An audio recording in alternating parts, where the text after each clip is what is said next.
Hello and welcome. Wherever you are in the world, whatever time your clock may whisper, whether it's 9:14 p.m. in a quiet English village, 2:07 a.m. on a sleepless New York night, or just before dawn in the gentle haze of a coastal town in Greece, we're glad you're here. If you feel like sharing your moment, tell us in the comments.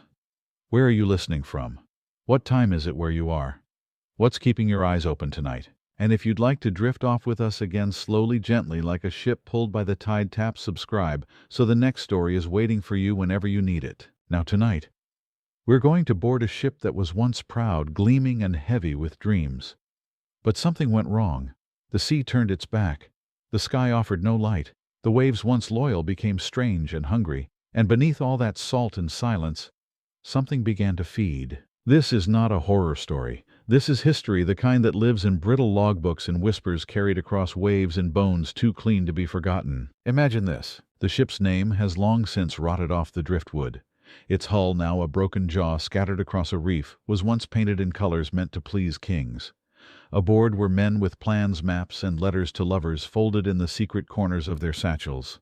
They laughed as they set sail. Some of them prayed. Most of them didn't. You can almost hear the creak of the mast in the night wind, the way footsteps thump above and below deck, the smell of salt tar and sweat clinging to the ropes, and then silence, followed by a sound that should not come from the ocean, a snap, a groan, then the sky cracking open with a storm no one had foreseen. Tonight, you will drift with them. You will feel the hunger of the sea, and you will learn gently without judgment what happened when men were no longer sure who among them would see the next sunrise. Let go now. Let your breath slow. The water is dark, and the moon has turned its back. But you are not alone. You are with them, drifting through time, through wind and story, toward the wreck that still breathes beneath the waves. And now, we begin. You remember the sound of ropes tightening as the dockworkers finished their knots. The wood of the pier groaned under the weight of crates and footsteps. Salt spray clung to your clothes before you even boarded, as if the sea had already reached out to mark you. The sky was that kind of gray that doesn't move, not heavy, not light, just still. You didn't say goodbye to anyone. Most of the men didn't. There were no crowds waving handkerchiefs, just quiet and the scent of old nets and fish oil and the squeal of pulleys shifting loads into the ship's belly. She was called the Lamentation. The name was painted in elegant gold script across the hull, though time and tide had begun to wear it away. Someone joked about it. You remember that too. Great name for a voyage, eh? Let's hope we don't live up to it. A few chuckled nervously. You didn't. Something about that word lamentation settled on your tongue like iron, like blood from a bitten lip. The captain, a stern man with eyes that seemed too dry for the ocean, said nothing as the final preparations were made. His coat was threadbare at the cuffs, but his boots were polished to a mirror shine. His name was Hargrove, but most just called him Sir. He wasn't cruel, just distant. You would later learn that he had commanded 5 voyages before this, and on each one someone had died. Not a high number, he once said, for a sailor, but still a number. You found your bunk below deck, wedged between 2 crates of cured meat and a barrel of drinking water. It wasn't a proper berth, just space. You didn't mind. The rocking of the ship was gentle at first, like being cradled in the palm of something larger than yourself. You fell asleep that first night to the lullaby of waves tapping the hull and the creaking of timbers settling into their long journey. The first day at sea was uneventful, which is to say, beautiful. Blue skies, steady wind. The sails bloomed like lungs. Men sang as they worked songs passed down from ports forgotten. The cook, a round-faced man with a humming voice, served stew and hard bread, and it was better than expected. You played cards with a boy named Elias, who couldn't have been older than 16. His laugh was nervous and too loud, like he didn't know how to wear it yet. You noticed something strange when the sun began to sink. The birds that had followed the ship, those ever-present white flecks in the sky, were gone. No calls, no shadows overhead, just sky. You didn't mention it. Neither did anyone else. But that night the silence felt deeper. Even the wind held its breath. On the second day, a crate shifted below deck and broke open. It wasn't marked, at least not in a language anyone recognized. Inside were velvet-wrapped objects that glinted faintly in the low-light bronze tools, maybe ceremonial. One had a handle made of bone. Another was shaped like a mask, the mouth carved into a perfect circle. The quartermaster ordered it shut again. "Not our business," he muttered. "Cargo's not our concern." Still that night 3 men dreamed of fire. One of them screamed in his sleep, and no one could wake him for nearly an hour. You kept busy, scrubbing, sewing torn canvas, watching, listening. On the 4th day someone said they saw something just beneath the surface, a shadow long and twisting, following the ship without ever breaking the waterline. But when the captain looked, it was gone. He scowled and returned to his maps. By the 6th day you noticed the rats had vanished. Not a one, not even in the galley. At first this seemed like a blessing, fewer teeth to nibble through rations. But then the cook frowned. "It's not right," he said softly. "Rats always know before we do." That evening, as dusk spilled orange light across the waves, the crew gathered at the stern. The sky was painted in ribbons, the sea calm and glassy. You should have felt peace. But you noticed something in the water, a single feather, dark as coal, drifting alongside the ship. Elias noticed too. "Odd bird," he murmured. You nodded but said nothing. On the 7th day a man fell from the rigging. No one saw how. One moment he was calling out the wind direction, and the next his body hit the deck with a sound that will never leave your ears. His eyes were open. So was his mouth, as if trying to speak one last warning. The crew gathered in silence. The captain ordered his body wrapped in canvas. There was a short ceremony, no hymns, just a splash as the sea took him. No one spoke during supper that night. And when you lay in your bunk again, rocked by a motion that now felt too slow, like the sea itself was thinking, you stared at the ceiling of the hull, listening for sounds that weren't there. The laughter was gone. So were the birds. And above deck the stars had not come out. Only clouds. Only silence. The 8th day began with no sunrise. You awoke to a dim grayness that felt like it had been smeared across the sky with a dirty thumb. No golden line at the horizon, no color, just a pall of light that seemed to come from nowhere and everywhere all at once. Someone knocked over a lantern while climbing to the deck. No one cursed him. No one even helped him up. Above the sails hung limp, despite the absence of calm. The ship still moved just enough to know it wasn't stalled, but the wind had stopped making noise. It was like the ocean had decided to move on its own, indifferent to the sky, the ropes, or the rules men once believed governed the waves. You found Elias sitting alone near the prow, his legs crossed, hands clasped tightly together, like he was trying to keep his bones from shaking. He didn't speak, but he offered you a corner of dry biscuit. You accepted it, even though your stomach was starting to churn for reasons you didn't understand. Not sickness exactly, something deeper, a gnawing. The cook didn't come up for breakfast. No one questioned it yet. The steward left a plate outside the galley door, then walked away. Later, when he returned, the plate was empty. But no one saw the cook, not even the steward. On the 9th day a shadow passed over the deck, and every man looked up at once. Nothing, just clouds, thick and bloated like bruises in the sky. But someone whispered it had wings, not bird wings, wider, slower, something ancient. You didn't hear that voice, but you heard the silence that followed it. That was worse. That evening, while searching for a misplaced coil of rope, you and Elias opened a hatch to the lower hold, the deep part of the ship few had reason to visit. The air changed the moment the seal broke. It was cold down there. Not damp, not moldy, just cold. As if the water itself had reached into the timbers and sucked out all the warmth. There were no rats, no crates either, just darkness and the faint smell of something you couldn't place. Not decay, not quite. More like iron, or ink, something metallic and thick. You didn't descend, neither did Elias. You sealed the hatch and said nothing. On the 10th day the cook's knife was found jammed between the boards near the galley door. A smear of something reddish-brown marked the wood. The captain inspected it with calm eyes, then ordered it scrubbed and said no more. By midday the weather changed again. A wind picked up, but it came from behind the ship and ahead of it at the same time. The sails twisted, groaned, and shivered, and one ripped along a seam that had been sewn tight just days ago.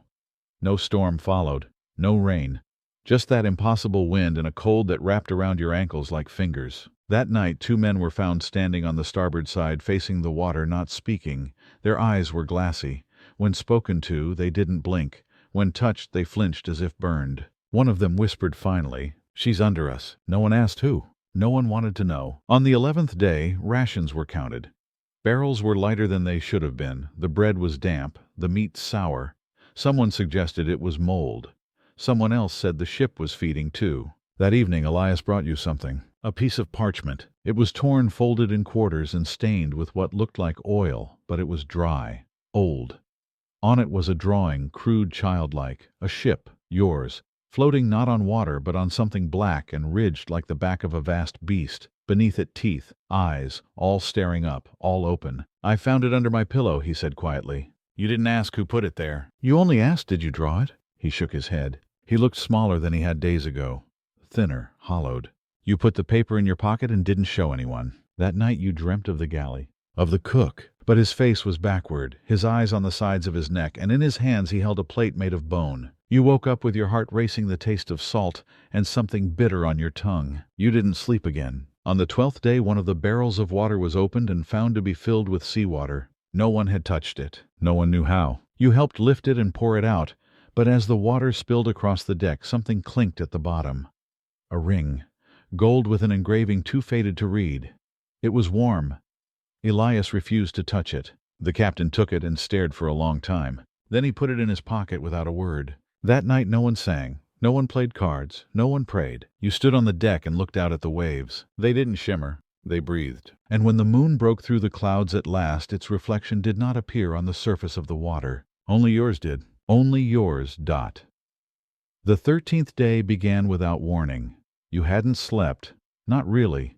You'd closed your eyes, yes, and your body had stilled, but something inside you stayed alert, as if a part of your mind had become a sentry standing watch for the return of that dream. You listened to the creaks in the wood above your bunk, the muffled footsteps, and something else, a sound that did not belong to men or sea. It was wet, rhythmic, like breath moving through a broken reed. When the morning bell rang, no one responded. There was no line at the galley, no scent of food. No cook. Not anymore. You stepped up the ladder to the main deck and felt the light hit you harsh and gray. The clouds had thinned into a pale veil, but the sun refused to shine.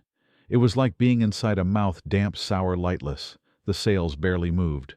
A gull circled once above, then vanished as if ashamed to be seen. Elias stood beside the helm, his hands tucked into his sleeves, eyes fixed on the horizon. But when you followed his gaze, you saw nothing. Just open sea. The same open sea as yesterday. And the day before, and yet different.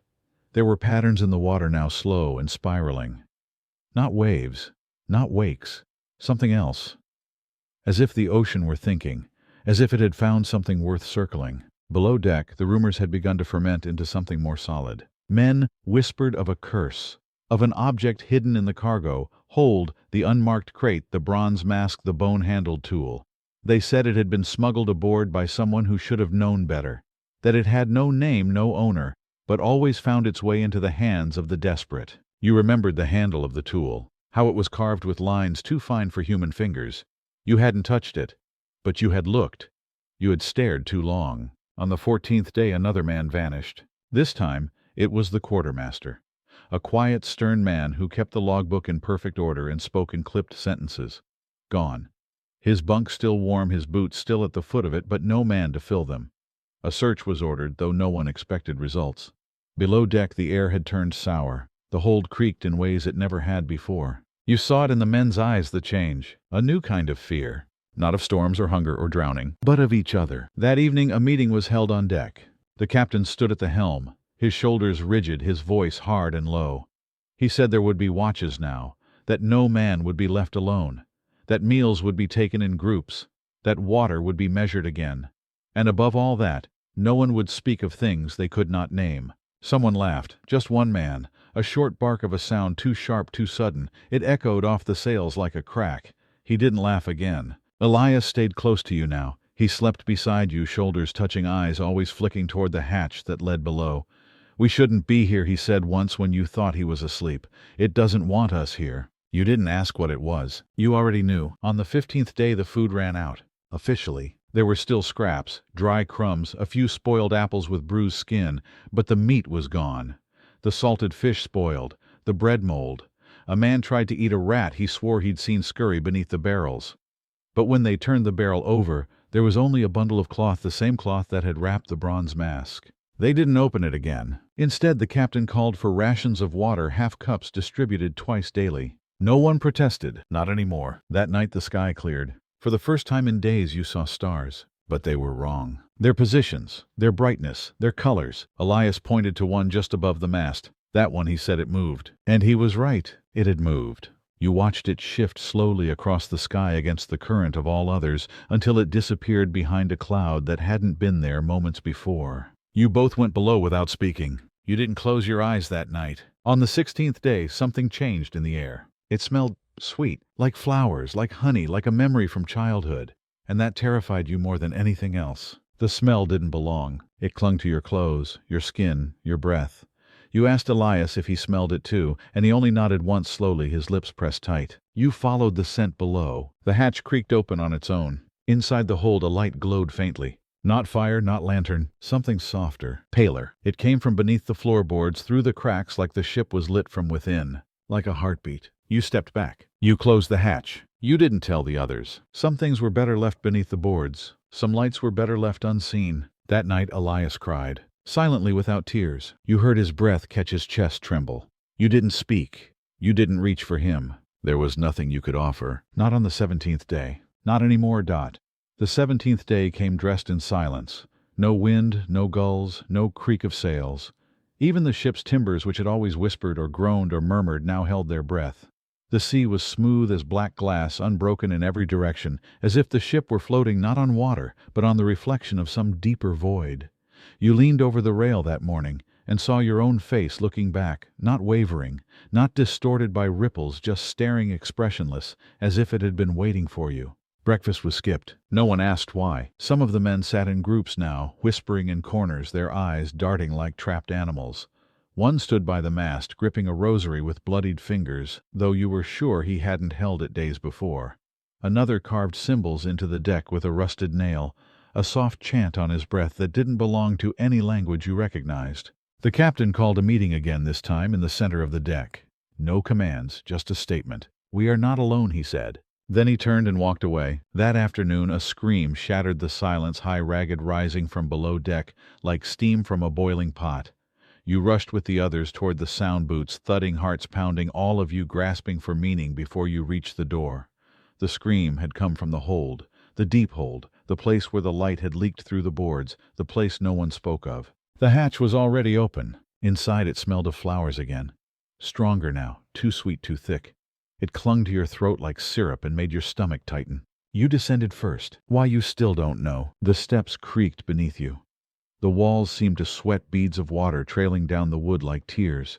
At the base of the stairs the light was brighter, not golden, not fire. It was soft, pale blue, and it pulsed. The floorboards had shifted. They were bowing upward like something below was pressing to escape. And in the center of the hold, curled around a shattered barrel, was the steward. His mouth was still open from the scream. His eyes, vacant but glistening, stared upward as though he had seen something unspeakably beautiful. His hands were empty. Except one held a spoon, the kind used for feeding others. You stepped back. Elias was behind you. His voice broke the silence. "We should burn it." No one disagreed. That evening the men brought down oil. Not too much, just enough. They poured it in a circle around the hold, around the broken boards, around the memory of a man who had once served meals and counted rations and smiled when his name was spoken. The captain himself dropped the flame.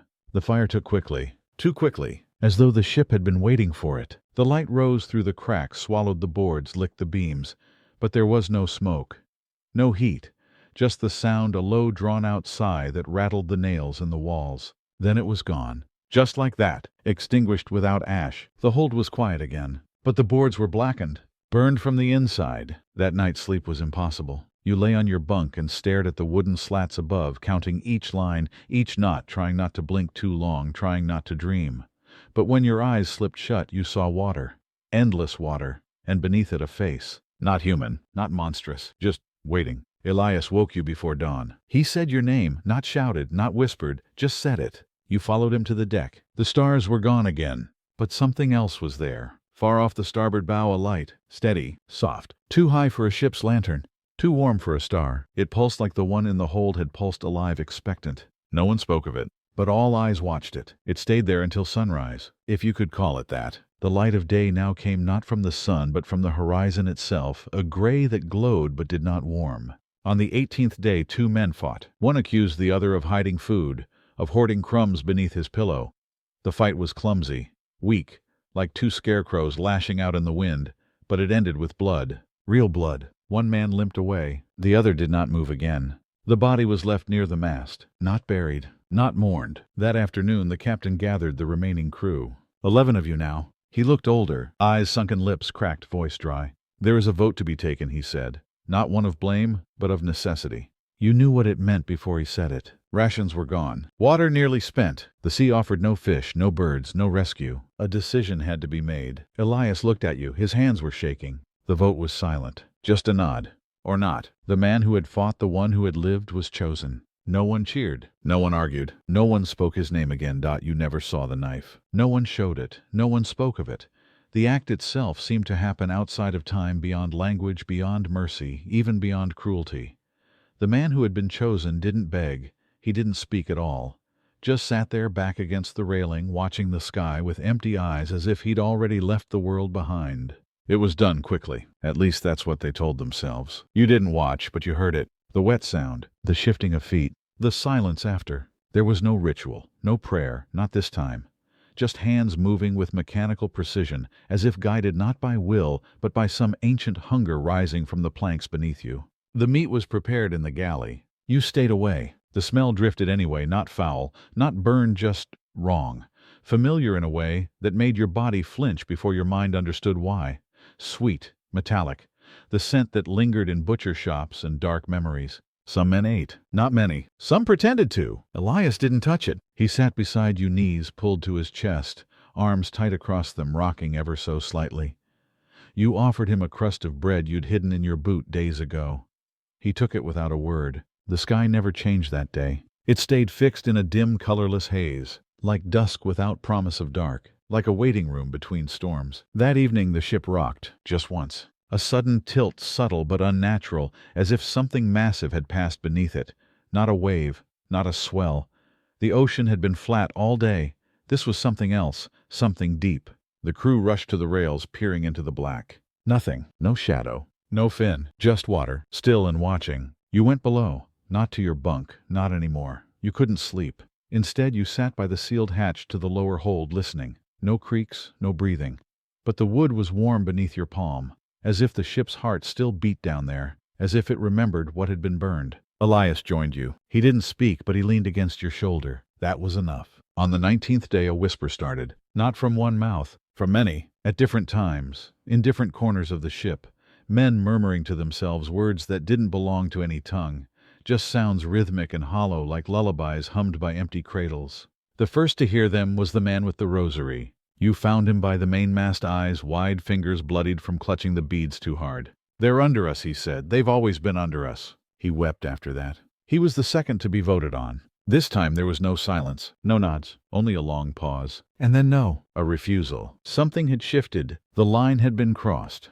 Now the hunger had a face. The captain ordered the meeting ended. That night the whispering grew louder. Not from the men, from the ship itself. The boards spoke in groans and sighs. The ropes trembled as if tugged by unseen hands. The mast creaked a name, not yours, not Elias's, but one you both knew had already died. The sea churned once, not a wave, a breath. The 20th day brought fog. Thick, heavy, white, so dense it clung to your eyelashes and soaked your skin. You could see no more than a few feet in any direction. The ship floated blind and silent. You lit a lantern, others followed, small orbs of amber glow suspended in milk. But they offered no comfort, only confirmation that nothing else was near. Or so you thought. Elias pointed once. There, a shape, tall, narrow, unmoving. You both froze. The shape stood at the edge of the fog, then it vanished. No sound, no ripple, just gone. The fog never lifted. That evening the captain was found in his quarters. Gone. Not dead, not asleep. Gone. His coat was there, his boots, his hat perfectly placed on the desk. But no man, no sound of struggle, no blood, just an open window and the sea beyond it. And the compass spinning. You gathered the crew, what was left of them. 8 now. One man suggested they leave the ship. Take the longboat. Row toward anything. But there was no direction, no stars, no wind, only fog, only sea, only the sound, soft now but steady, of something brushing against the hull from below. You didn't speak that night, neither did Elias. You lay side by side on the deck, cloaks pulled over your heads like children hiding from thunder. You closed your eyes. You opened them hours later, and Elias was gone. You rose slowly, as if waking inside a dream you weren't yet willing to leave. But the cold was real. The fog, still thick and unmoving, pressed against your face like wet linen. You called his name. Once. Then again. Not too loudly. Something in you resisted the idea of being heard. Not by the fog. Not by the ship. Not by whatever might be beneath the planks listening. The deck was empty. The sails hung low and slack, barely visible. A lantern swayed near the helm, casting a tired circle of gold that reached no further than your boots.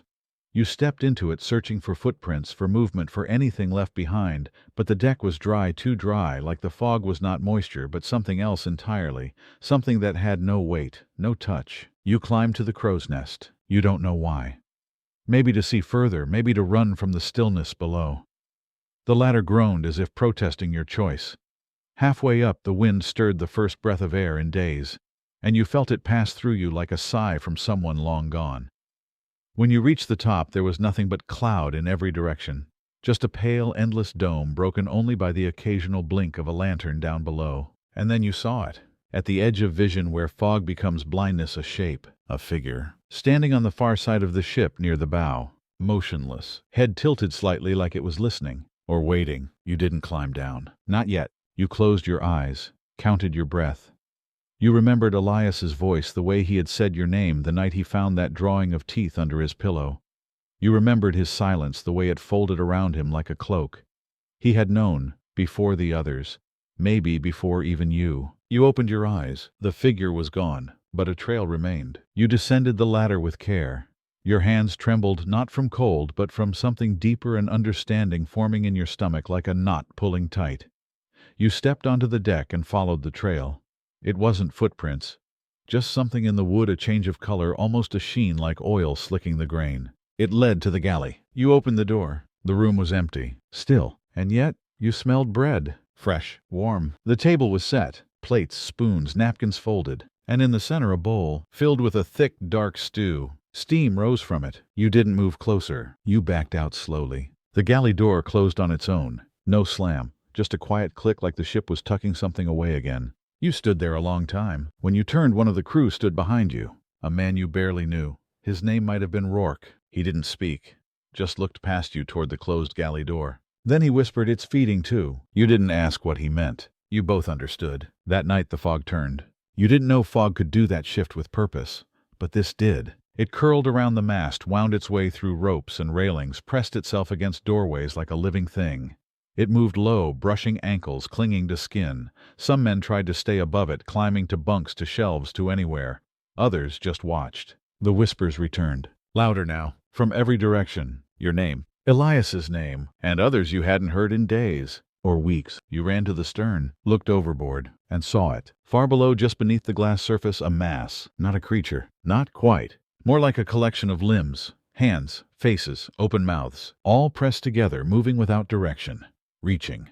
And at the center a boy, curled, still, watching. It was Elias. His eyes met yours, and he smiled. But it wasn't his smile. It was too calm, too certain. You stumbled back, fell, struck your head on the rail. The sky above spun. The deck beneath swayed. And then, nothing. When you woke, it was day 21. The fog was gone. So were the lanterns. So were the voices. The ship rocked gently as if nothing had ever happened. You sat up, alone, no crew, no sound, just you, and a folded piece of parchment on your chest, the same one Elias had once shown you. But now the drawing had changed. No longer a ship. Now it was a face, yours, eyes closed, mouth open, and below it the sea, smiling. You sat there for a long while, fingers pressed against the soft edge of the parchment, afraid to open it again. As if looking too long might confirm something, you weren't ready to accept that the line between the living and the drowned had already blurred, and you were drifting somewhere in between.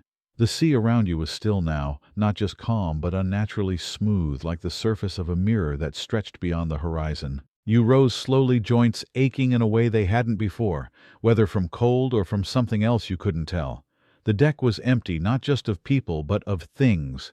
Ropes that had once coiled along the rails were gone.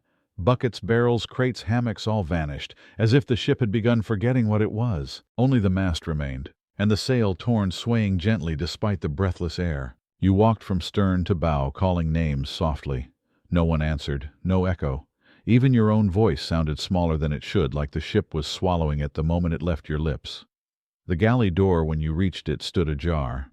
You pushed it gently, half expecting to find the bowl still there, steam still rising. But the room was empty, the table gone, the floor bare. Only a single spoon remained lying on its side in the corner, clean, polished, pointing toward the stairs that led below. You didn't follow it. Instead, you climbed. To the helm. To the captain's place. The wheel stood still, locked in position with a frayed piece of rope that had once been part of the rigging. You untied it without knowing why. The wheel turned easily under your hands, but there was no resistance, no response. The rudder no longer seemed connected.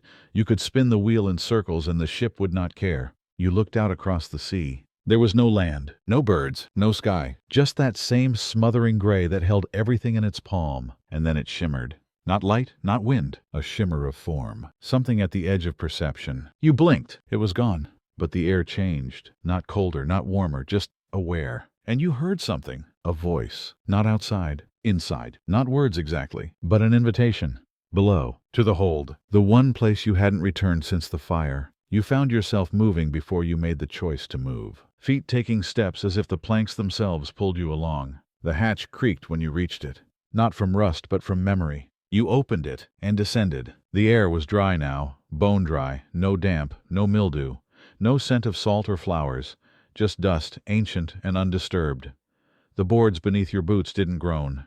They sighed. And at the base of the ladder in the center of the hold sat the crate. The same one, unmarked, untouched, but now open. Inside the bronze mask rested as it had before mouth a perfect O-eyes hollow. But beside it something new. A book, bound in leather too pale, too smooth. You reached for it, fingers trembling. The cover was blank. You opened it and found a name, yours. Each page after was written in the same hand. Also yours, but you hadn't written them. You hadn't been here. Had you? They told of the voyage. Of the ship, of the crew, of the votes, of Elias, each entry written as if you had known what would happen before it did. You flipped to the last page. It was blank, until slowly a single line began to form. Ink rising from nowhere, letters curling into place like smoke made solid. Choose what you will carry back. That was all. No instruction, no guidance, just a question. You looked into the crate, the mask, the book, and something else just behind them, a folded piece of cloth. Red. You reached for it. It was warm. And when you held it, you remembered Elias's hands, small, calloused, always moving. He had worn this around his wrist as a charm. You took it, held it to your chest, and the ship exhaled. The walls trembled. Above the mast groaned. The lanterns, wherever they had gone, flickered once in your mind. And then the water broke, a sound like cracking ice. The ship lurched. You ran, up the ladder, onto the deck, and stopped. Because you were no longer at sea, you stood in a harbor, quiet. Empty. The docks splintered with age, the buildings rotted and leaning. But it was land. It was still. And on the pier a boy waited. Barefoot, hair dark and matted, a strip of red cloth tied around his wrist. He looked at you and nodded. Not as a stranger, but as someone returning. You stepped onto the dock with your legs trembling like you'd forgotten how to walk on something that didn't move beneath you. The planks were damp and cracked, flecked with old barnacles and strips of moss, but they held your weight. The air smelled of rot and rain, the kind that never quite leaves a place, as if the world here had been soaked and left to mildew. The boy watched you without blinking. He didn't smile, didn't speak. But there was something steady in the way he stood, like he had waited a very long time, not just for anyone, but for you. You looked around. The harbor was abandoned. No other ships, no workers, no gulls crying above the water. Just silence wrapped around a shoreline of crumbling piers and shuttered warehouses whose windows stared out like blind eyes. Somewhere inland a bell chimed. Just once. Hollow and uncertain. You opened your mouth to speak, but the boy turned and began walking. You followed. Your boots echoed across the empty boardwalk. Somewhere along the way you noticed that the buildings, though worn and bent, were familiar. Not in a clear, nameable way, but familiar like a place from a dream you've had too many times to forget. A bench tilted near the edge of the quay, a rusted anchor leaning against an old stone wall, a signpost half broken with letters in a language that you hadn't spoken in years but suddenly understood. It read Port Mercy. You didn't know if it was irony or prophecy. The boy led you down an alley. At the end of it stood a house, or what had once been a house. Now it was more a skeleton of wood and plaster hunched between two stone buildings as if trying to vanish from memory. Its roof sagged in the middle. Its windows were clouded over. The door hung open, but only by a thread of hinge. He stepped inside. You hesitated, and then you crossed the threshold. The air inside was dry and still. It smelled of old paper candle wax and something sweeter, a memory maybe of bread baking or wood burning. There were chairs upturned and stacked, shelves empty and dusty. and in the corner of the room, a trunk. The boy pointed to it. You knelt and opened it slowly. Inside were things you had forgotten. A pair of boots smaller than yours stitched with careful fingers. A compass cracked and rusted but still spinning. A deck of cards, one missing the corners, worn from too much use. And beneath them all a letter, folded once, sealed with red wax. But when you touched it, the seal crumbled like ash. You opened it. The ink was faded, but the words were sharp. You are the last to return. The sea has kept the rest. Leave nothing behind. Carry only what does not sink. There was no signature. Only a drawing in the bottom right corner. The ship, the same one, but now half submerged. Its mast snapped. Its deck broken. But in its shadow something new. Roots. Twisting from the keel into the seabed, anchoring it not as a vessel, but as a memory planted deep in water. You folded the letter and placed it inside your coat. The boy was gone. You rose heart-heavy with 1,000 questions that no longer needed answers. Outside, the sky had shifted. Paler now. Hints of blue breaking through the mist. You walked back toward the dock, but the ship was no longer there. The water where it had floated was smooth and silent, unbroken even by ripples. Only the reflection of clouds above, drifting in slow silence. You looked down and saw your own reflection, but it was younger, eyes clearer, shoulders unburdened. He looked up at you and smiled. That same too calm smile Elias had worn beneath the sea. But now it felt different, less like a warning, more like a passing of something old. You turned from the edge and began walking inland. There were no roads, no maps, but your feet knew where to go. You walked through fields of broken stone and thorn, through woods that creaked and whispered in languages not spoken aloud. You walked for what might have been hours or days, and never once did you grow tired. You carried only the letter and the red cloth, and your name, whatever it meant now. As night fell, you reached a hill. At its top stood a tree, black, twisted, and beneath it a grave, unmarked, but waiting. You did not dig, you did not kneel, you simply stood there, and the wind moved for the first time in what felt like forever. It touched your face like a hand, and the stars returned, quietly. One by one, like old friends who had waited just out of reach. You looked up, and the sea was no longer behind you. Only sky, only sleep. Sleep came not as a fall, but as a tide. It pulled you gently, inch by inch, back into a place beyond time, beyond breath. You did not dream. You drifted, through memories that weren't yours, through rooms that never had doors, through lullabies hummed in a language the bones remember even if the mouth forgets. And when you awoke, if you can call it that, you were on the ship again. The lamentation, except it wasn't. The deck was whole, the sails were full, the ropes coiled neatly along the rails, and everywhere the sound of wind, real wind, crisp and clean, tugging at your coat and stinging your cheeks with salt. You stood in the middle of the main deck barefoot. The wood was warm beneath your feet, as if the sun had only recently kissed it. Above the sky was vast and open, a brilliant dome of blue stretching beyond forever. But no one else was there. You walked the length of the ship. Cabins stood open. Hammocks swayed gently in the breeze. The galley door creaked, and inside bowls were set, steam rising from broth that smelled of rosemary and garlic. The spoon lay beside your place. You stepped out again. Every detail was as it should be, not as it had been. The timbers were strong. The wheel turned with soft resistance. The compass sat steady, its needle unwavering. Even the brass fittings gleamed in the sunlight. And yet there was silence. Not dead, just waiting. You leaned on the railing and looked over the side. The water below was deep blue, streaked with silver light. You could see almost all the way down. Fish darted in tight clusters. Coral bloomed along unseen ridges. It was beautiful, peaceful. And then you saw it. Far below, a shape, slow turning, a face, eyes open, hair rising like seaweed. Elias. His features were soft now, at rest, his arms outstretched as if cradling something invisible. Around his wrist the red cloth fluttered like a flag. He wasn't rising or sinking, just drifting, forever just beyond the reach of air. You didn't call out, didn't panic. You simply pressed your hand to your chest where the folded cloth you carried still rested warm like memory. And in that moment the ship exhaled. Not with wood, with breath. You turned slowly. The figure at the helm was watching you. He was dressed in a sailor's coat, patched at the sleeves, frayed at the cuffs, but his face was unfamiliar, or perhaps too familiar. A blend of every man you had sailed with, a composite drawn from memory and longing. He nodded once and stepped aside. The wheel was yours now. You took it. The wood fit perfectly in your palms as if it had always belonged there. You did not steer. The ship knew where it was going. You simply held on. And as the sails swelled, you felt the current pull beneath you, not of the sea, but of something older.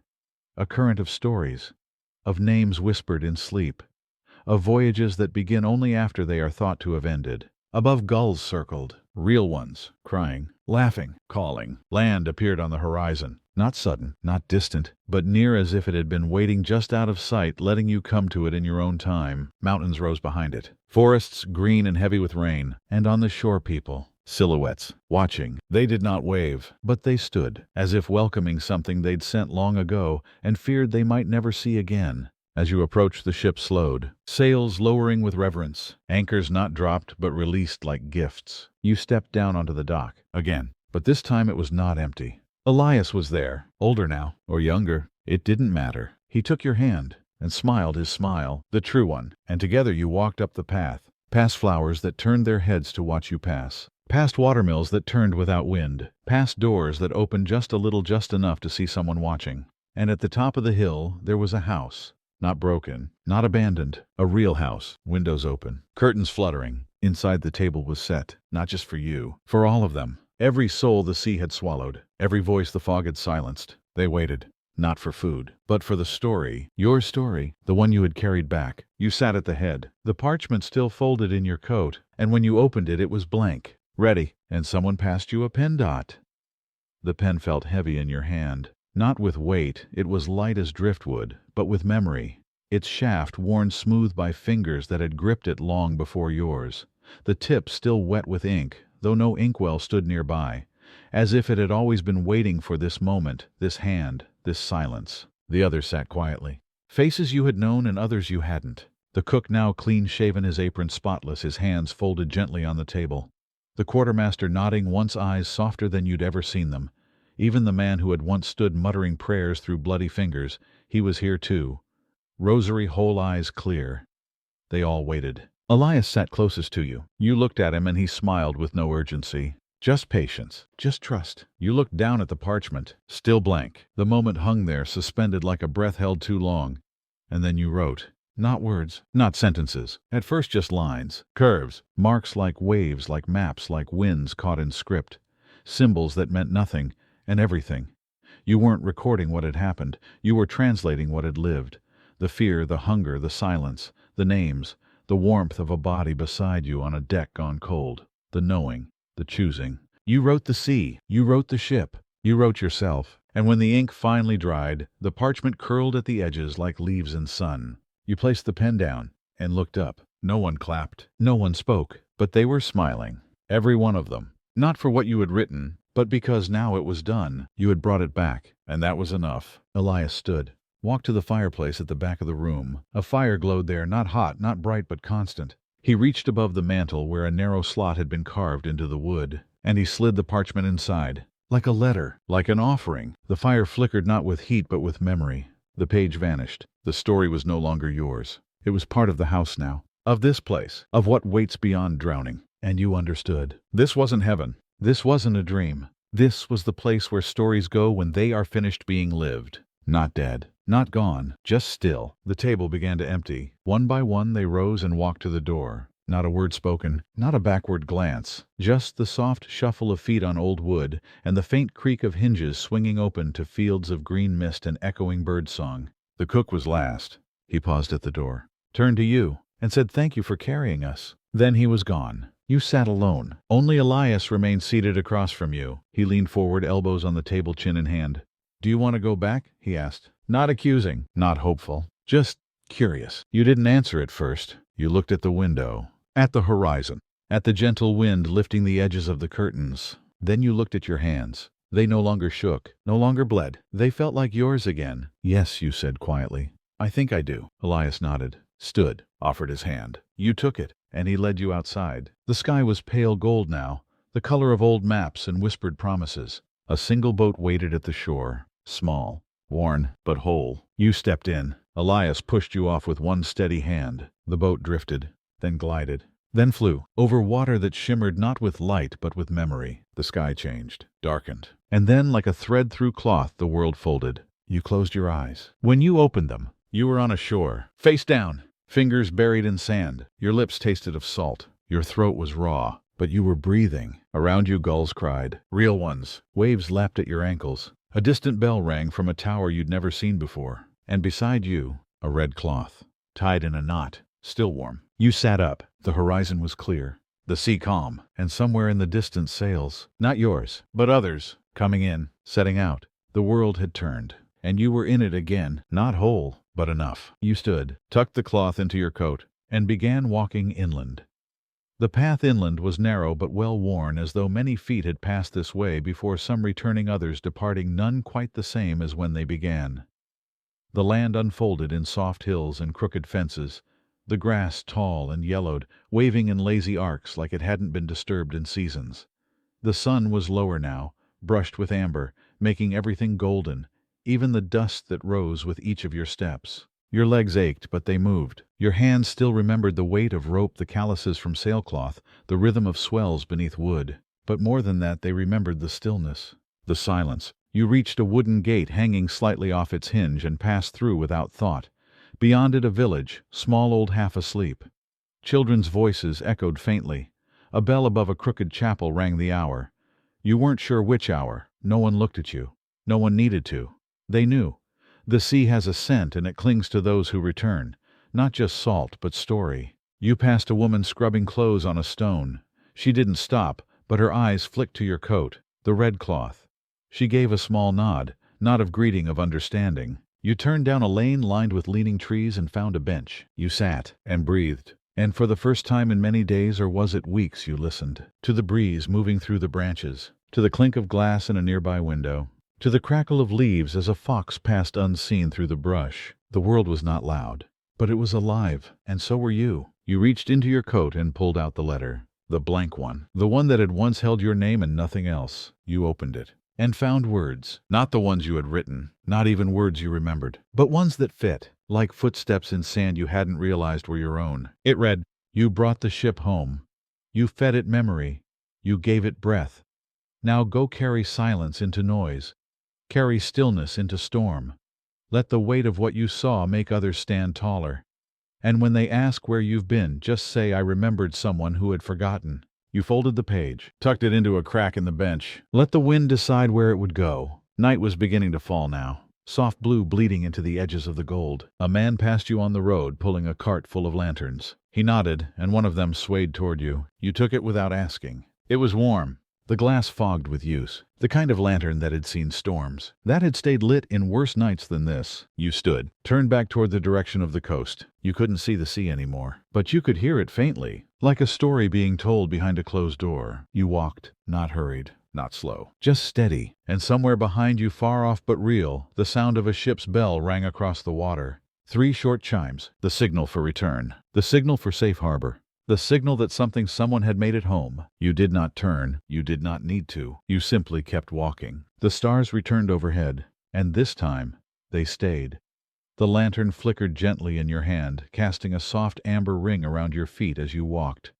The road curled through sleeping fields and forgotten milestones, carved stones with moss-covered dates no one remembered, but which still held meaning in the silence.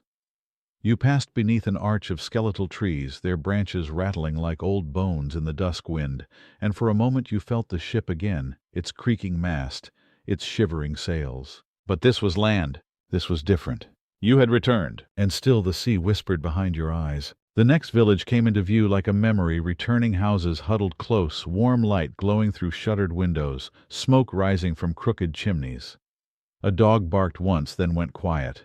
Somewhere someone played a violin, its song drifting in broken phrases, sweet and half sad, like someone remembering the tune as they played it. You followed the sound, past closed shops and candlelit doors, past a garden where ghost-pale flowers opened under the stars, until you reached a square. At the center stood a fountain, dry but clean, and beside it a table. And at that table 3 men sat playing cards. One of them looked up, smiled. "You're late," he said. You didn't recognize his face, but his voice felt like home. The others nodded wordless, like they'd saved your place. There was a 4th chair. You sat. They dealt you in. The cards were old edges, soft from use, corners smudged with 1,000 fingertips before yours. The symbols weren't familiar, not numbers or suits, but shapes, waves, knots, eyes, hands. You didn't ask the rules. You just played. And they didn't ask where you'd been. It wasn't that they didn't care. It was that they already knew. You played 3 hands. Won, lost 1. Tied the 3rd. No one kept score. When the game ended, one of the men, older than the others, with eyes like cracked stone, leaned back and said, "You'll want the road to the left. the one that curves toward the well. You didn't ask how he knew. You just nodded, stood, thanked them. The cards disappeared from the table as you turned. The village square had emptied, but the violin still played, softer now. As you walked, the lantern swayed in rhythm, each step humming faintly through the metal handle. The road to the left was narrower, worn deeper into the earth, flanked by low stone walls and tall grass. It felt older than the rest, older than the village, older than your name. You passed the well. It was dry, but cool air rose from it, and with it the faintest sound of water far below. You kept walking. At the crest of the hill the wind returned, strong now, not harsh, just present. It tugged at your coat, pulled gently at the red cloth tucked in your pocket. You reached for it without thinking, wrapped it around your wrist. It fit, snug, soft, like it had never been away. At the base of the hill stood a house. This one was yours. You didn't know how you knew. You just did. The door was open. A single candle burned inside. You stepped through, and the world fell quiet. No storm, no sea, just the smell of dry wood, old paper, and the echo of your own footsteps returning to a place your soul remembered before your body did. On the table sat a book, closed, blank, and beside it the same pen. You sat, not because you were tired, but because this was the part where you began again. The fire in the hearth had not yet been lit, but there was wood, and tinder, and time. You looked out the window. The stars watched in silence, waiting. You opened the book, and began with the only words that made sense now. Once I sailed with ghosts. The ink flowed like it had been waiting. Not rushed, not forced. Just steady, the way a river moves when it knows its path. You wrote slowly, letting the words find their shape, their rhythm. Not retelling the voyage, not explaining it, but weaving it into something that breathed like a sail catching wind. Once I sailed with ghosts, you wrote again. Not the kind that rattle chains or whisper names through keyholes, but the quieter kind. The ones that sit beside you when the stars refuse to come out. The ones that share your blanket without asking. The ones that leave behind spoons and red cloth and faces you'll never stop dreaming of. You paused. The candle beside you flickered. Its flame leaned toward the window as if listening to the night outside. You kept writing. It wasn't a ship, not really. It was a question. A floating question made of wood and salt and memory, and we were the answer it was looking for. You didn't know how long you wrote, but time didn't matter here. It melted, stretched, folded itself into the space between sentences. Outside the wind softened. A soft rain began to fall, slow, scattered like someone knocking gently on the roof to remind you the world was still turning. You stopped when your hand grew still on its own. The page was full. Your eyes burned, but not from sleep. From something older than that. You closed the book. The room sighed, as if it too had been waiting for that page to be finished. You stood and stepped to the fireplace. The wood was dry, the tinder arranged with care. You struck a spark. It caught quickly. The fire grew warm, not hot, a companionable heat. Not for survival, for remembering. You sat in the old chair by the flames and listened to the crackle, to the rain, to the long, steady breath of a world that had stopped being afraid of forgetting. Hours passed, or years. You dreamed once, only once. In it Elias stood on a dock, but he was older, taller, a red cloth tied around his neck this time. He was waving to someone. Not you. Someone else just arriving. You didn't need to know their name. You just smiled. And woke. The fire was ash now. Soft gray. Still warm. You stepped outside. The rain had stopped. The world smelled clean. Washed. As if the sky itself had turned a page. You walked to the edge of your land. To the path that led down the hill. And there, standing in the early light, was a child. Barefoot. Eyes wide. Holding a piece of parchment in trembling fingers. You knelt. They handed it to you without a word. You unfolded it slowly. It was the same page you'd written once on the ship. Your name. Your story. But now written in another hand at the bottom was a single line. I found this in the waves. You looked up. The child was already walking away down the path toward the shore. You didn't stop them. The sea would take care of them the way it always had. Not by keeping them safe, but by giving them something to carry. You turned back to your door. The morning was brightening. Birdsong echoed in the distance. The red cloth fluttered at your wrist, and behind you the wind carried voices, not cries, not shouts. Just names, spoken softly, one by one. Each name held like a flame cupped in two hands, and yours was among them. Later that day you walked to the harbor, not out of longing, out of knowing. The path felt shorter now, like the land had curled inward to meet you. Trees nodded in the breeze, their branches stitched with birdsong and old wind-blown ribbons left by those who had once waited for someone to return. The sea came into view slowly, not as a reveal, but as a remembering, as if it had always been there, and you were only now seeing it clearly. The dock was new, or perhaps rebuilt, thick with fresh timber nails, clean and bright, but the tide marks were the same. The rope still creaked the same lullaby against the pilings. A small boat was tied at the end, not the one you had arrived in, but one nearly identical. Simple, sturdy, waiting. You didn't approach it. You just stood watching the horizon. And then you heard the bell. 3 short chimes, far out at sea. You closed your eyes, and there they were. Not in body, not in mist, just in memory, in rhythm. The sound of Elias laughing behind his teeth. The cook's voice humming over a pot. The quiet shuffle of boots along a midnight deck. Each moment like a drop of salt water on your tongue, small, sharp, undeniable. You opened your eyes and looked to your left. An old man stood there, weathered, face carved by time and tide. He held a book, bound in rough leather corners, bent pages feathered by sea air. He didn't speak, just offered it to you. You took it, opened it. Inside names. No stories, no details. Just names. Some you recognized, others you didn't. All of them arranged in tidy columns, handwritten with care. At the bottom of the final page, a blank line.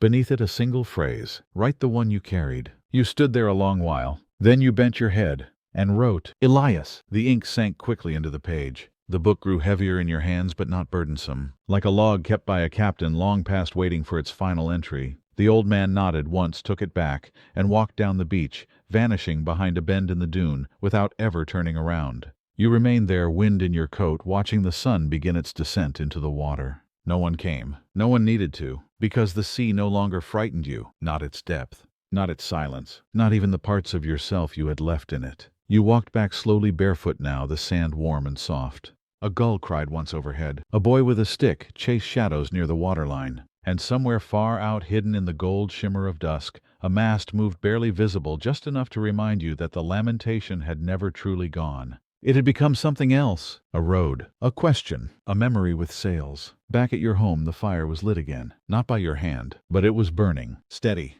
quiet. You sat by it, the book still open in your mind, and you whispered the names again. Each one, carefully, as if pulling thread through cloth, as if returning breath to lungs. And as you spoke, the wind outside softened. The flames leaned in, and you knew. You had not escaped the ship. You had become part of it. You were its witness. Its archivist, the keeper of stories too heavy for the sea. You stood one last time that night, walked to the window, looked out over the fields, the trees, the road that curved like a spine through everything you had once forgotten, and said softly, I remember. And the world in its way whispered back, so do we. You woke the next morning to silence the kind that wraps around your ribs and holds still, like the pause between the end of a story and the first breath of whoever was listening. The fire had died during the night, leaving behind a soft quilt of ash, still warm, still glowing faintly like a lantern in fog. The house was still. No creaks, no birds, just light golden slanting through the window like a soft hand brushing across your face. You rose slowly, not from weariness but from reverence, as if to move too quickly would break the spell. You found your boots by the door. Your coat hung neatly on the peg, the red cloth still looped at your wrist, tied tight as memory. You stepped outside. The air was cool, clean. Somewhere nearby a stream whispered over stones. The road ahead glistened faintly with dew. You didn't know where you were going, but your feet did. You passed the well again, now covered with a wooden lid, flowers blooming at its base, forget-me-nots and white clover. You touched the stones as you passed, offered no words. The road bent gently through the trees and the woods opened like a breath. Sunlight flickered through the leaves in patterns that danced on your skin, and you remembered not a moment but a feeling. The sway of the ship underfoot, the quiet between questions, the comfort of a voice beside you saying nothing, needing nothing. You walked until you reached the edge of the forest where the land dropped into a valley of tall grass and crumbling stone markers. Not graves, not exactly, just names etched into the world, half swallowed by time. Wind stirred through them like pages. You wandered between them, letting your fingers drift along moss-covered letters. Some were sharp, freshly carved. Others were barely there, their names carried now only in the mouths of trees and birds. And then you found it, a small stone, low to the earth, flat rounded like a sailor's keepsake. No name, just the carving of a wave, and below it in the smallest script barely legible, he remembered us. You knelt there, pressed your hand to the stone, closed your eyes, and waited, not for anything to happen, just to be still with it, to let the memory do what it needed. When you stood, the wind lifted. Not strong, but enough. The red cloth fluttered once, then stilled. You followed a path from the stones down toward the sea again. This time the dock was full, not with ships, with people, Waiting. Not for rescue, not for return, but for stories. Some sat with books, some with empty hands and full eyes. One young girl clutched a shell to her chest as if it still echoed with someone's voice. Another traced symbols into the dock with a wet finger, watching them vanish and return as the tide rolled in. You sat among them, didn't speak. You didn't need to. You were known. The sea stretched out before you, calm, endless, holding secrets and echoes and lullabies in its wide, patient arms. Somewhere out there a sail rose, white against the horizon, slow, deliberate, not a return, not a departure, just a continuation, someone else's turn. You reached into your coat and pulled free a folded slip of parchment. Still blank, still waiting. A young boy beside you leaned over and whispered, "Will you write it?" You smiled, unfolded the page, and nodded. "I will," you said. But not yet, because some stories are meant to breathe a little longer. Some need to sit in the sun. Some need silence before the ink. The boy nodded, understanding more than his years should allow. You both looked out to sea. The wind stirred once more, and the tide, ever faithful, carried you forward, without rush, without end. That afternoon clouds gathered over the bay, not in warning but in ceremony. They were soft and silver, layered like veils across the sky, filtering the sun until everything below seemed touched by smoke and memory. The tide came in slow, brushing the dock with gentle insistence, as if asking permission to take something back. You sat with the blank page in your hands, the boy beside you, leaning against your arm, silent now. Others had come and gone. Some had walked to the edge of the dock and whispered into the wind. Some had stepped into small boats and rowed until the mist swallowed them. None of them looked back. And then a sound, a soft thud. You turned. At the far end of the dock a crate had appeared. Just one, old wood stained by salt and time, its lid ajar. No one had seen it arrive. No one approached. But you stood, and so did the boy. You walked to it together. Inside you found objects, simple ones, familiar in ways that made your chest ache. A broken compass, a length of coiled rope frayed at both ends, a spoon tarnished but whole, a boot just one, its leather cracked with years, and beneath them all, folded neatly, a coat. Not yours, but close. The boy reached in and touched the coat sleeve. He looked up at you, and in his eyes you saw it. He was ready. You helped him lift the coat, dusted it off, and draped it over his small shoulders. It fit better than it should have. He adjusted the collar, took a deep breath, and nodded. Then he picked up the compass, held it flat in his palm. Its needle spun once, then settled. North. You smiled. And he grinned back, that same too-wide grin you'd seen once on Elias, back before the fog, before the silence, before the sea took what it needed. Together you closed the crate, secured its lid, left it where you'd found it. It belonged to the next. You walked him to the edge of the dock where a small boat now bobbed in rhythm with the tide. He stepped in. You steadied it. His fingers clutched the oars, unsure but ready. Before he pushed off, he turned and asked the only question that mattered. "Will you be here when I come back?" You didn't hesitate. Yes, because someone had been there for you. Because the fire had been lit when you returned. Because the house had known your name even when you'd forgotten how to say it aloud. He nodded and began to row. The boat rocked once, twice, then slipped forward. Not fast, not slow, just right. You watched until the fog began to take him. Not with greed, with care. And when he vanished, you turned back, returned to the bench, to the page. You unfolded it again. The ink had already begun to bloom. A single line written in your own hand, though you had no memory of writing it. He remembered what it meant to be carried. You traced the words once with your finger, and then wrote the next line, and the next, not to explain, not to record, but to remember. Each sentence a step back into the stillness. Each paragraph a light hung in a window for whoever came after. You wrote until the sun kissed the horizon, until the fireflies blinked to life, until the sea whispered again with a voice you now knew by heart. And when you stopped, you looked up. The dock was empty once more. The crate was gone. But the tide was rising, bringing with it stories too quiet for ink. You closed the book, stood, and whispered into the dusk, "I'm here." The stars began to appear one by one, and somewhere far away in a place beyond water and wind, a bell rang, calling someone home. That night the stars burned low and steady like watchfires left behind by those who'd sailed ahead.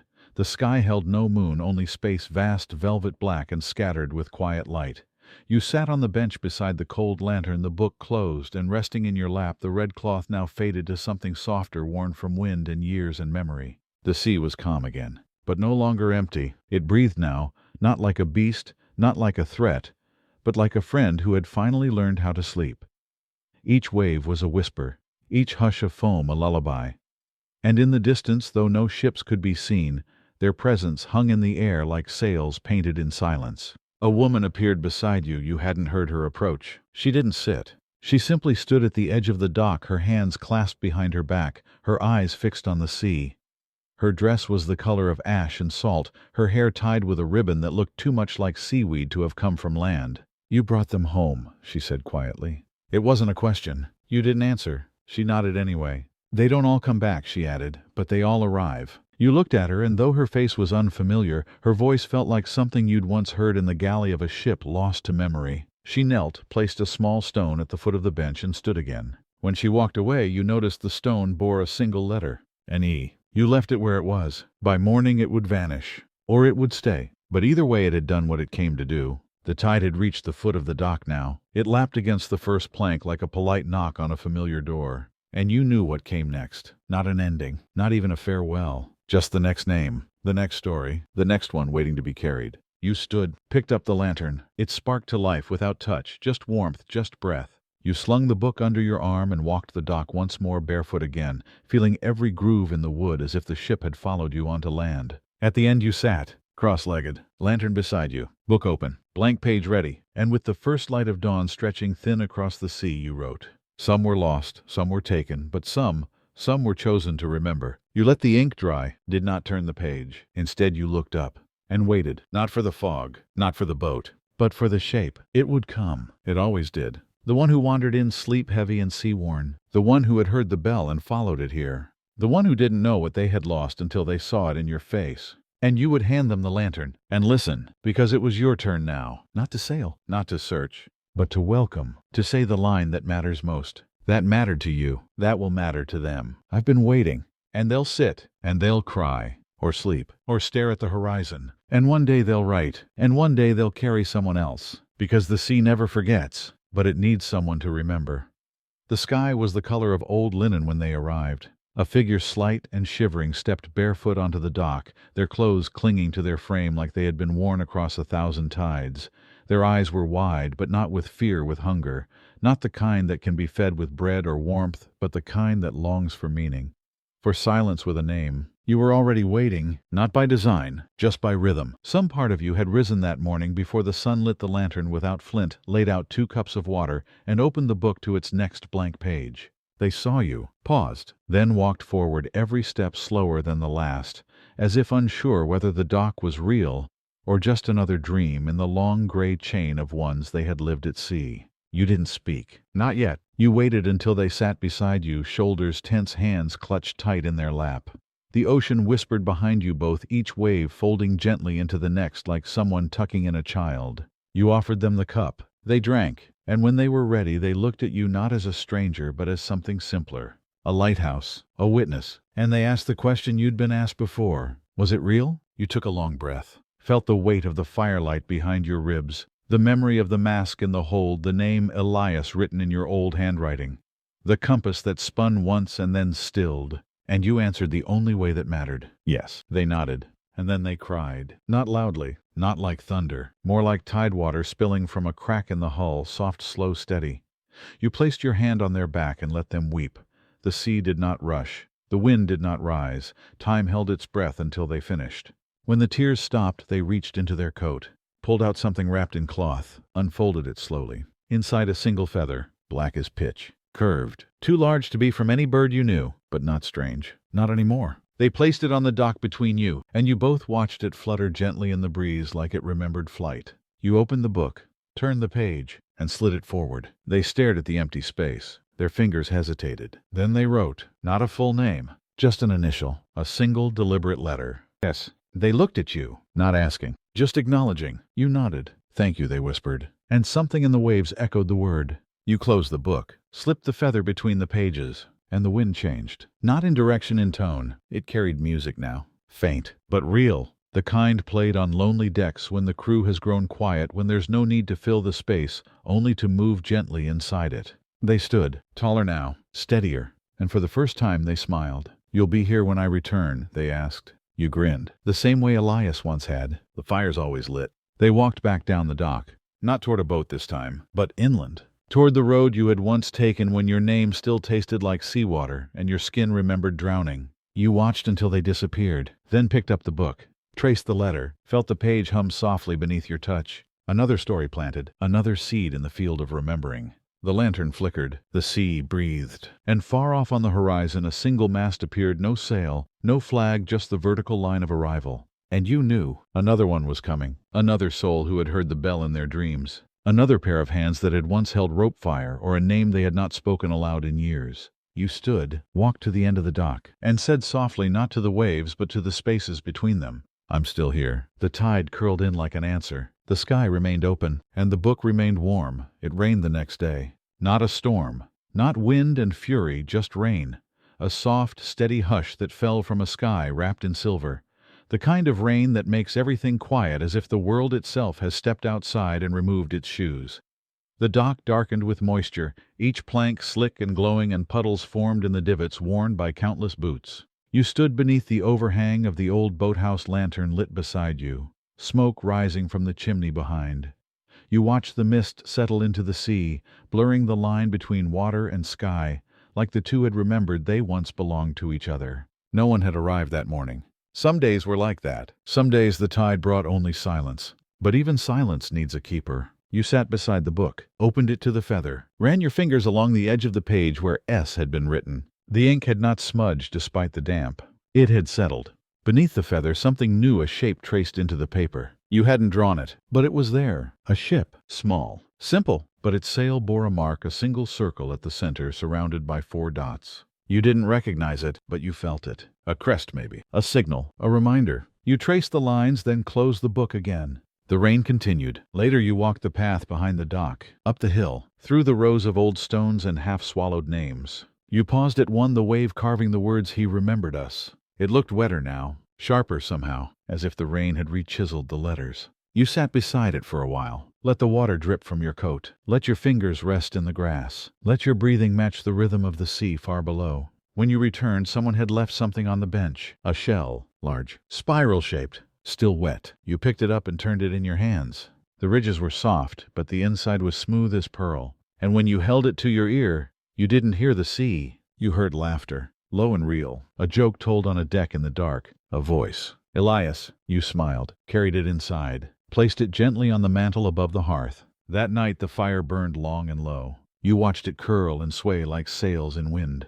And you wondered how many stories had been folded into flames just like these. Not lost, just told, in a language only stillness speaks. Later, when the fire dimmed and the rain thinned into fog, you walked back to the edge of the dock, lantern in hand, book under arm, red cloth dry, now trailing from your wrist like a flag half lowered. You looked to the water, and there, just beyond the reach of the light, a boat, small, unmoored, empty, but facing the shore, like it had drifted in on memory alone. You did not board it. Not yet. Instead you sat, opened the book, turned to a new page, and wrote a line. "Not all who sail return, but none sail alone." You closed the book slowly, placed it beside you, and stared into the mist where the boat waited. Not calling, not beckoning, just being. You whispered, "Not yet," and the sea patient, steady, made room for the answer. Morning came wrapped in fog the color of pearl, not heavy, not thick, just enough to blur the edges of the world.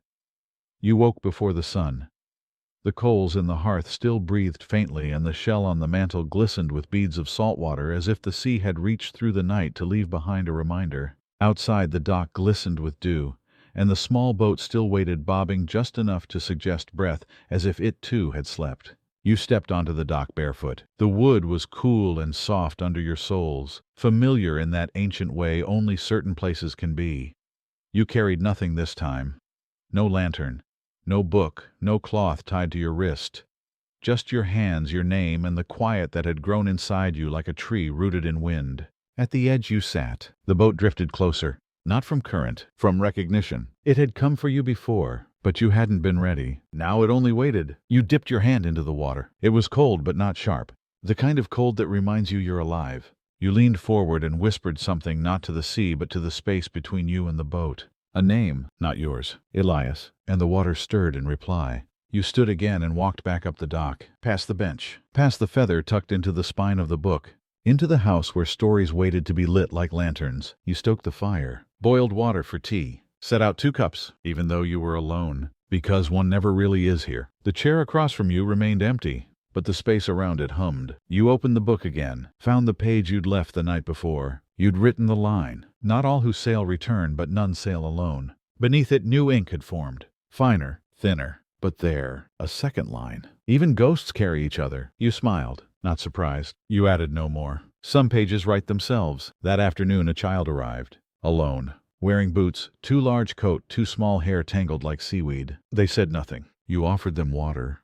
They drank it, then sat by the hearth and stared at the fire for a long time. When they spoke, it was only 2 words. Tell me. So you did. You didn't read from the book. You didn't recite dates or names. You told it like a dream. Like something you once lived and once forgot and now remembered only in the way your bones remember the shape of storms. The child listened, eyes wide, heart quiet, and when the story ended they asked, "Is it my turn?" You nodded. Yes. They walked to the bench, took the pen, opened the book to a blank page, and wrote just one thing, a drawing, of a flame. Beneath it a letter, L. They closed the book gently, placed it in your hands, and said it's still warm. You watched them go, down the dock, toward the waiting boat. It welcomed them without sound, and they pushed off not looking back. You didn't call after them. Didn't need to. The fire burned steady behind you. The chair across from you was no longer empty. And the book? The book would remember.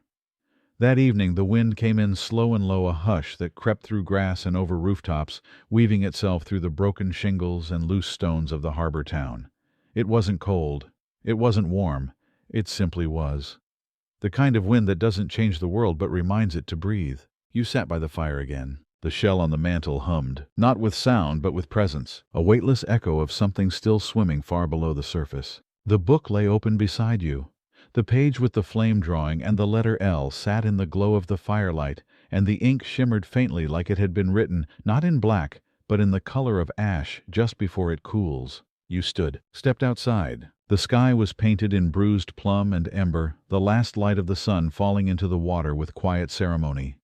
Far out past the bay, the sea had turned to glass again, the kind of surface that reflects not just clouds, but memory. The dock was empty. No boats, no children, no crates, only the bench, and the stone still resting beneath it. The E. You touched it once before walking to the edge. You looked down, and there, just beneath the surface, the shimmer of a face. Eyes open, not watching. Waiting, not for rescue, not for mourning, just to be remembered. You whispered their name, and the water whispered it back. Then, without really knowing why, you stepped down, not into the sea, into the small boat that hadn't been there moments before. It rocked gently beneath you.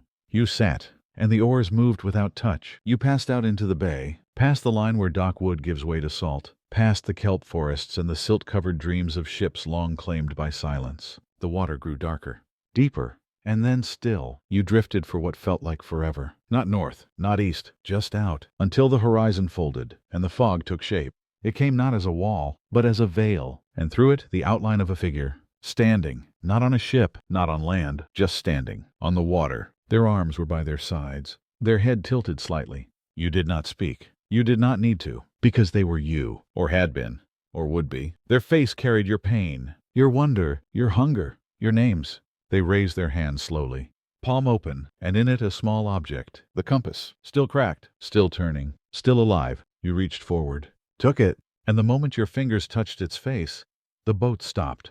The sea opened beneath you, not in violence, in welcome. You saw it all then. The ship, the lamentation not broken, not buried, but rooted, anchored in stories, its hull glowing from within, every plank carved with names, drawings, single letters, feathers, flames, spoons, red cloth. It pulsed like a heartbeat, and at the center the wheel, unmanned, waiting. You placed the compass at your feet, stood, and said the only thing that made sense. "I'll carry them." The sea lifted you gently, turned the boat, set it back toward shore. When you reached the dock again, the world had changed. Not in shape, in tone, as if the air itself now understood. You stepped out, left the boat, didn't look back. The compass remained in your palm, quiet now, but steady. And when you walked into the house, the fire flared once. The shell sang once, and the book turned a page on its own. The page was blank, but not empty. You knew the difference now. Blank was a beginning, empty was a forgetting. This was the former, a surface, stretched tight, waiting for the weight of what must be placed upon it.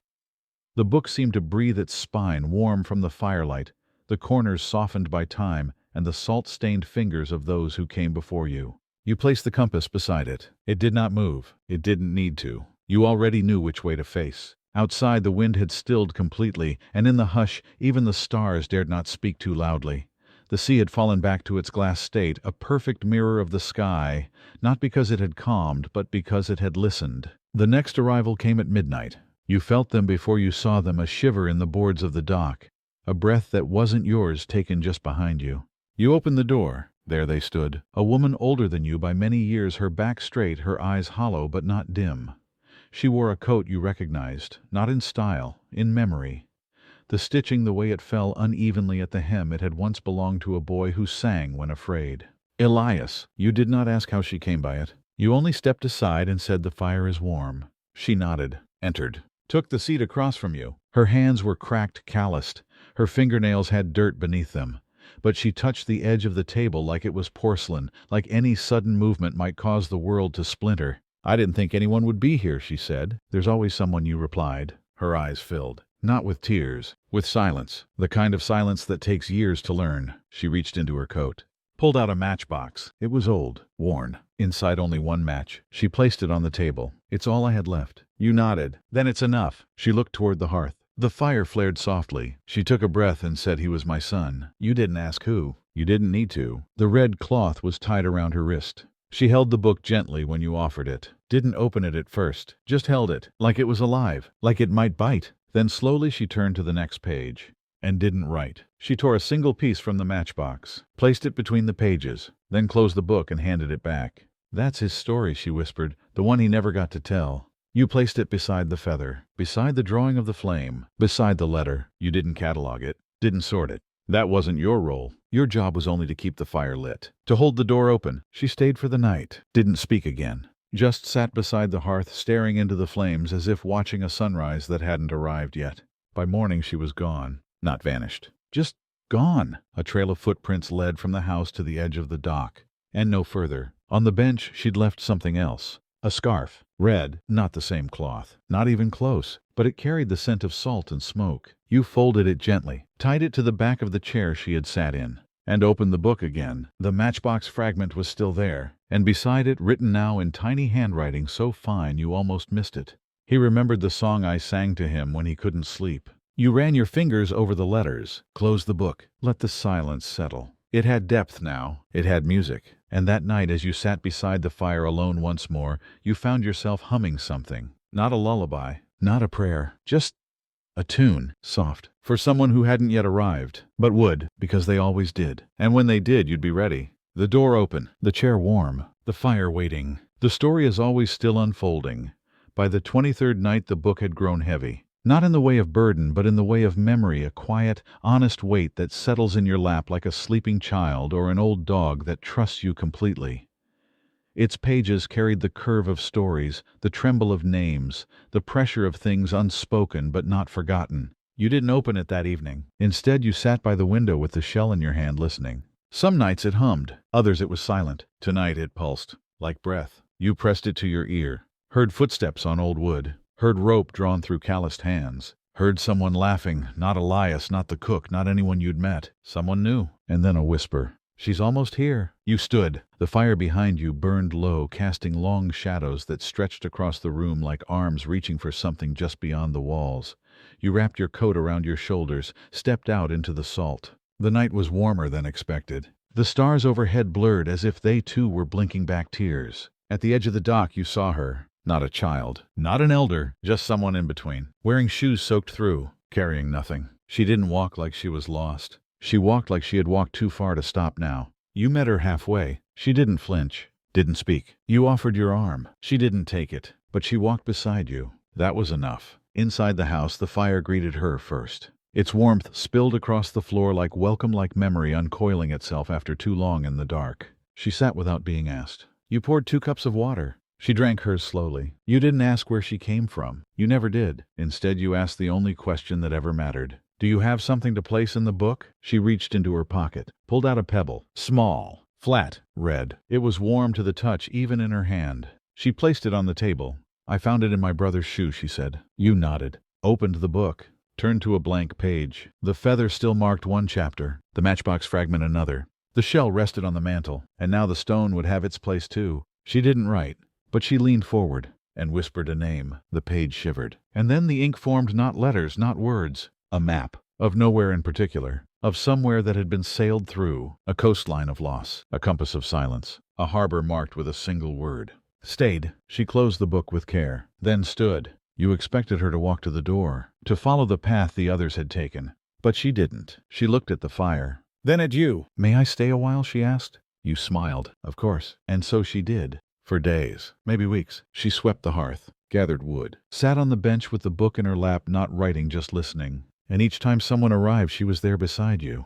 Not explaining, not guiding, just present, until the night came when you found her coat folded on the chair, the red stone resting on top, the fire still burning, the shell still warm, but she was gone. Not lost, not vanished, just gone. The way tide pulls at your ankles long after you've stepped out of the water. You picked up the stone, carried it to the book, placed it on the page with the map, and whispered she stayed. The ink shimmered once, accepted. The wind that night smelled like pine and smoke. The sky was clearer than it had been in years, and far off in the distance a ship passed. No sails, no crew, just moving, like a memory on its way to being told. That morning you found a letter at the foot of the dock, folded neatly, tucked inside a jar sealed with wax and twine. The glass was fogged but dry inside, and when you opened it, the paper crackled like dry leaves. The ink was faded but clear. You read it slowly, once then again.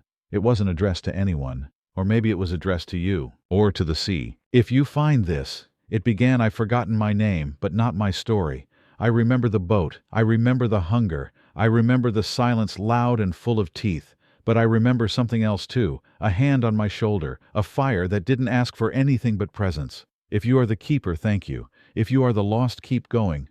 There is still a place, even for us. There was no signature, just a thumbprint. Dark smudged like soot or ash or maybe blood. You placed the letter in the book, didn't assign it a page. Let it slide between chapters like a breath between sentences. And then you waited. The sea was quiet. The fire steady. The chair across from you still warm from someone else's grief. You were older now. The mirror above the hearth, cracked slightly at the corner, showed a face marked by salt and memory.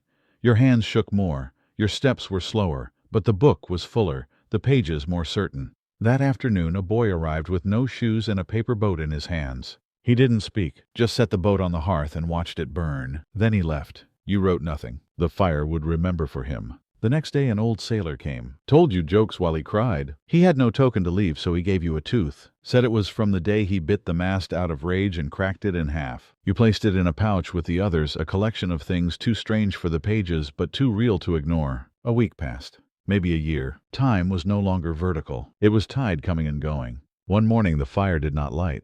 You tried twice, 3 times. But the flame would not catch. You looked around. The house had grown quiet in a different way. Not from absence, from fulfillment. The shell on the mantel was gone. The scarf had unraveled. The bench at the dock was bare, the stone beneath it no longer marked. You sat by the cold hearth, book in your lap, the last page still blank. You opened your coat, removed the red cloth, folded it, laid it on the final page, and then without hesitation you wrote one last line. I was here. You closed the book, and stood. The dock stretched out before you. No mist, no fog, just a clear path. A small boat waited. Not rocking, just waiting. You walked to it, no compass in hand, no map tucked in your coat, only the book pressed to your chest like a heartbeat.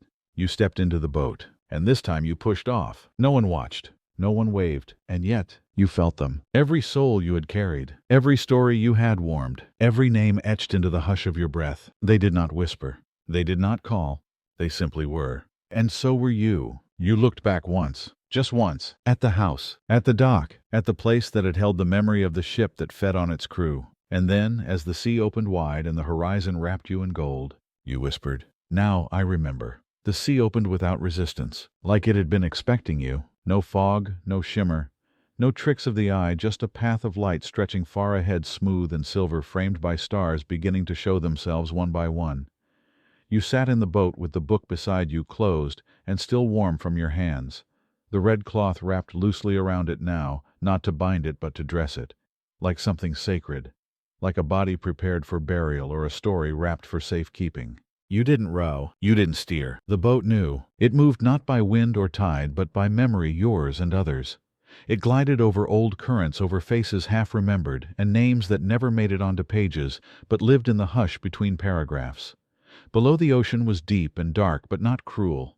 You looked into it and saw, not creatures, not wrecks, just silhouettes, of chairs, of fires, of open doors and held hands, echoes of every place where someone had waited. You passed them all, and then the sea began to change. Not violently, just gently. The stars above grew brighter but farther apart, like the sky was lifting upward higher than before.